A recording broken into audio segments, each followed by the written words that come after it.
I'm Mrs. Bennett, and 2 weeks ago I was looking for a book, and I went on the website for the library and I looked under Oregon Battle of the Books, and I found A Night Divided by Jennifer Neilson.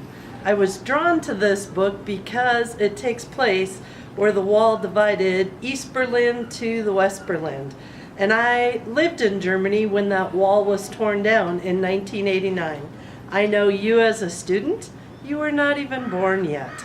But in 1989, when that wall came down, 2 weeks later I was at the farmer's market, and a 48-year-old woman who lived in East Berlin came up to me and tapped me on the shoulder and said, "What is this?" We all know this is a kiwi, and many of us have eaten one of these, but in her 48 years living in East Berlin, she had never seen one or tasted one.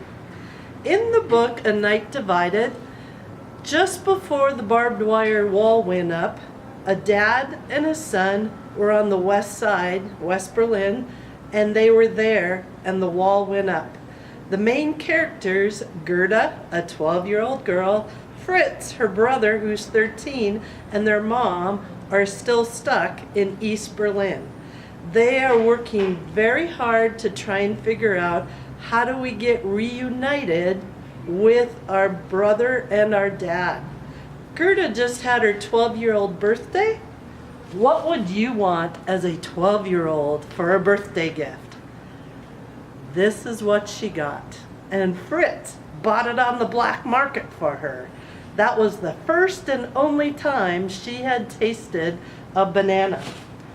Fritz and her, or Gerta, saw dad and brother on the other side through the barbed wire fence. And they were like, how can we get with them to the free land?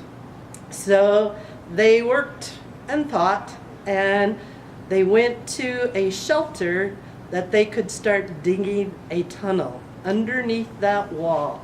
And they worked day and night for weeks. And it came down to one night, they were in the tunnel. Fritz was digging with the shovel, Gerta was taking the dirt with the bucket and getting it out of the tunnel, and there comes the Stasi. They are the police with their guns, standing at the end of the tunnel. And I'm not going to tell you the ending, because I want you to read this really good book, A Night Divided by Jennifer Neilson. Time to go get a new book.